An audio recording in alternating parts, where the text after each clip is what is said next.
Thank you very much, and I appreciate the opportunity to be here, and I love my Ripon friends and all the things that you do and we do together to try and move this great process forward. I do have to tell one Ways and Means story since I'm sitting next to the esteemed ranking member.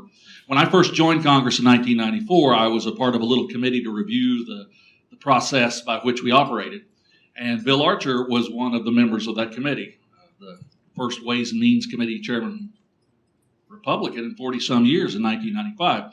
And we met in the Ways and Means Committee space up on the second floor. Now, once you went through the 3 sets of locks and the 4 bodyguards, I knew maybe I was in an important place. It was, after all, Ways and Means. And we're sitting there having our meeting, and I'm admiring all of these portraits on the wall. And being a puppy, I turn to the brand new Ways and Means chairman, and I say, "Sir, what is the commonality of all of these paintings?" And he looks at me and says, as only a Texan could say to an Okie, "Son, those are all the former Ways and Means Committee chairmen who've been president of the United States." So that made an impression on me about your group. That said, where are we in this process to try and move forward on one of our most critical resources, the microchips, the manufacturing of in this country, and for that matter, our part in the world? This has been a very labored and challenging legislative process. Management in the Science Committee, which I am ranking member of, labored diligently for the last 3.5 years to prepare a series of bills to move research in this country forward in a rational, focused way. We passed bills in a bipartisan way to reauthorize the National Science Foundation and double their funding level, authorized funding level, over a 5-year period. We also did that with NIST and with the research programs at the Department of Energy. We thought we had the backbone of a basic research package to move the entire country forward.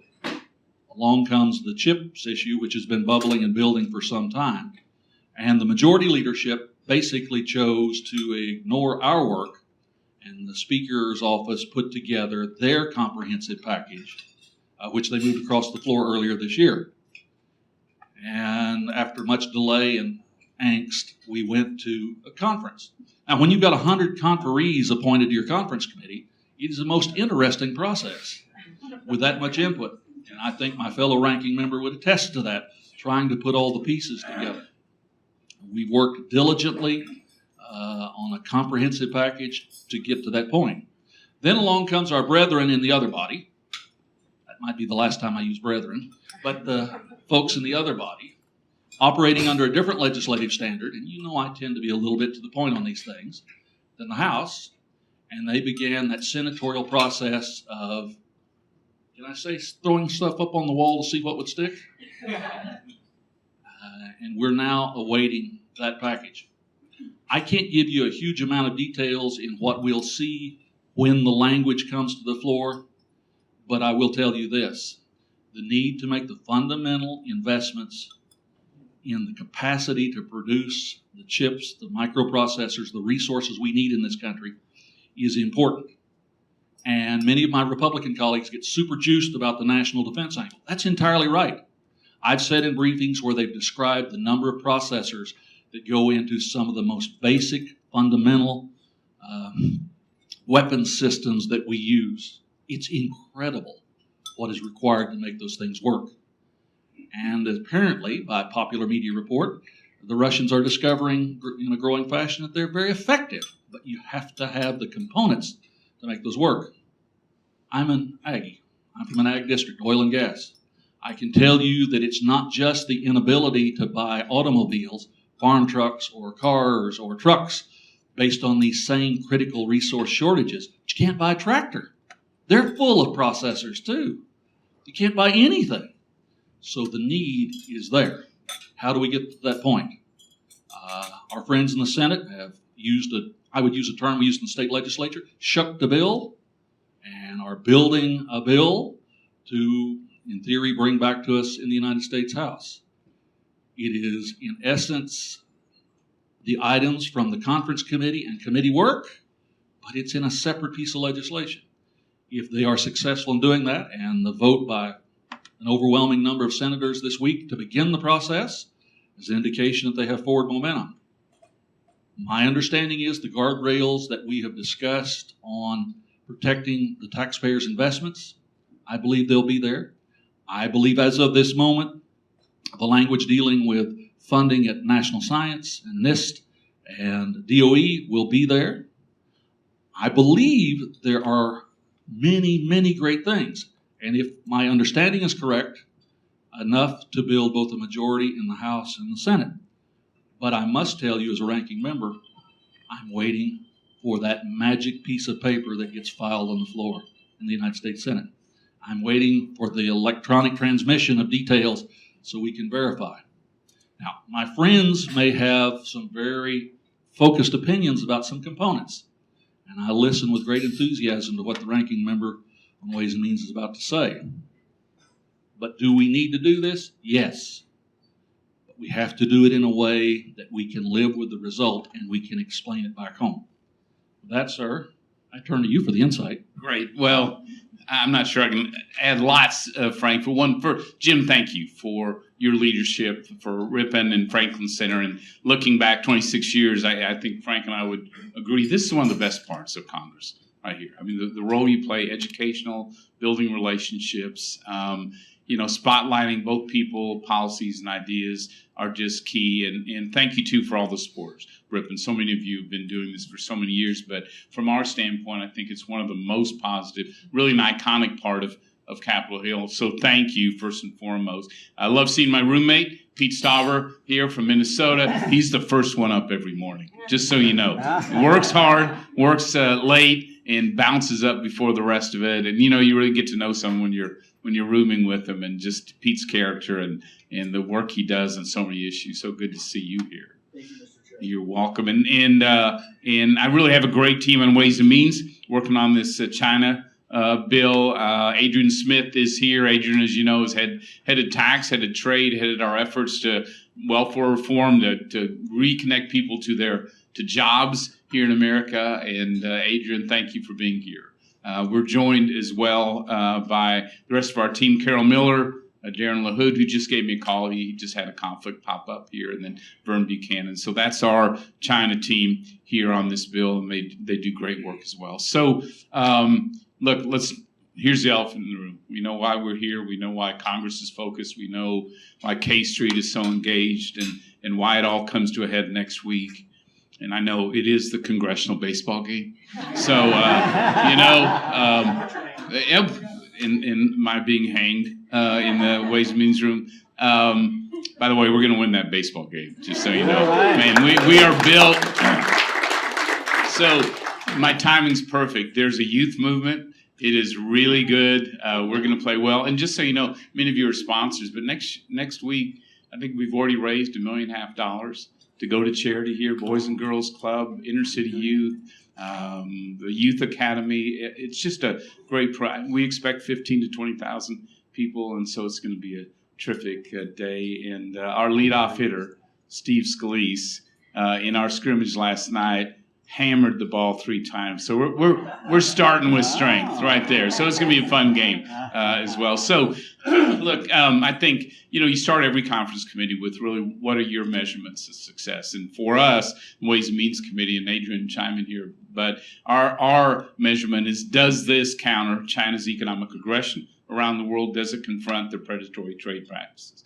If it does that, it's a bill worth supporting. If it doesn't, we need to rethink, redo, refocus it there. So the areas, I think, of common ground in trade specifically seems to me the miscellaneous tariff bill, long overdue, needs to be done, really important for competitiveness among our manufacturers here in America. Has always been a bipartisan effort in the past. We shouldn't have let it expire. We need to get that done.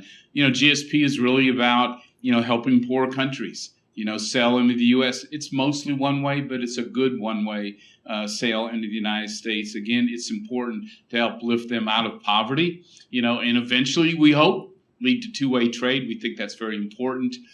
Needs to be done yesterday. I am a little frustrated. I think that the Senate is on the right track there. House Republicans support that effort. We think we can modernize and update some of that without going into ideological issues. That actually, my worry is it will make it harder for developing countries to be eligible for GSP. We don't want to see that happen. But there is, I think, common ground there. Another, I think, that should be common ground is a smart, timely, modern 301 exclusion process. In America, we shouldn't, no company, large or small, should lose workers or customers or market share simply because they can't find that input, that piece of equipment, that material, that ingredient in order to be able to compete and win here at home and around the world as well. I know that has become a bone of contention. Ambassador Lighthizer feels strongly on the 301 exclusion process, but I do as well. As I've talked to him, we work together a lot on trade, obviously, as well, and I think it's very important for us to have. It doesn't have to be exactly a Senate provision, but we do need a timely process. It's transparent, that it works. Our economy has changed so dramatically the last 2 years. President Trump, to his credit, they created the 301 exclusion process with a lot of encouragement from Congress, including our committee. They continued to update it and fine-tune it as the process. That's exactly what we need to have, a 301 exclusion process that updates, that's timely, that is weighed for those exclusions. So we'll continue to work on that, whether it's in this bill or not. It's not.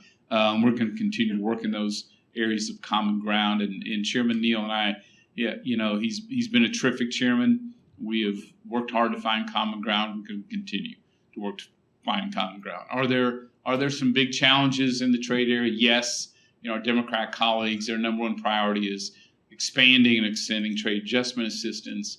Our view is if you don't have a trade agenda, you don't need trade adjustment assistance. And regrettably, we don't. We've got a very talented trade representative, Ambassador Tai.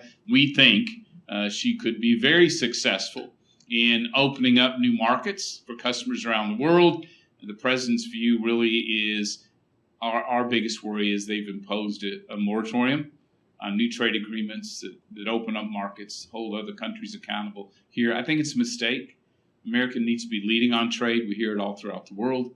We're good at this. And as you know, it's not enough to buy American. You need to sell American all around the world. We need to knock down those barriers and those America need not apply signs around the globe and get that level playing field for ag, for everything.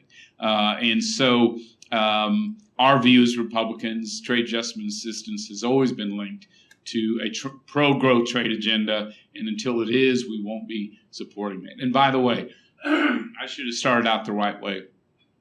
In Congress, there are people who you really respect and admire so much. Their credibility is so high.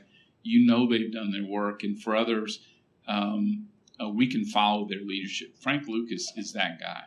I mean, in every committee, and seriously, not blowing smoke at you, but in every committee, you have succeeded beautifully. And more importantly, you've educated us on ag, on science, financial, all of that in a way that we're so comfortable following your efforts. And what you did on the Farm Bill, your demeanor, your smarts, all that was really just, you ought to be really proud. Someday I'll even have Republican leadership with me on something. Well, let's not get ahead of ourselves on all this stuff. So, yeah, it was really terrific. So thank you for being. So some other areas I think are not fully vetted, shouldn't be part of this, near term or short term. I think the de minimis changes are rushed and not necessary. I think it's really important. That is how we encourage small businesses to be involved in international trade. It reduces the red tape, the bureaucracy, and the cost. I think some of these changes would drive costs up, make it tougher for our small business community to compete, and also I think distracts from the major shipments that are the biggest concerns from communist China, and so and hasn't really had more than 10 minutes of discussion in the House. That's not vetted. There is an opportunity, I think, next year in facilitation legislation we're working on, Adrian, where that could be an area where we could find some common ground on fine-tuning. But rushing it through with these changes, I think economically is a big mistake. The outbound investment screening, I think, is a bad idea.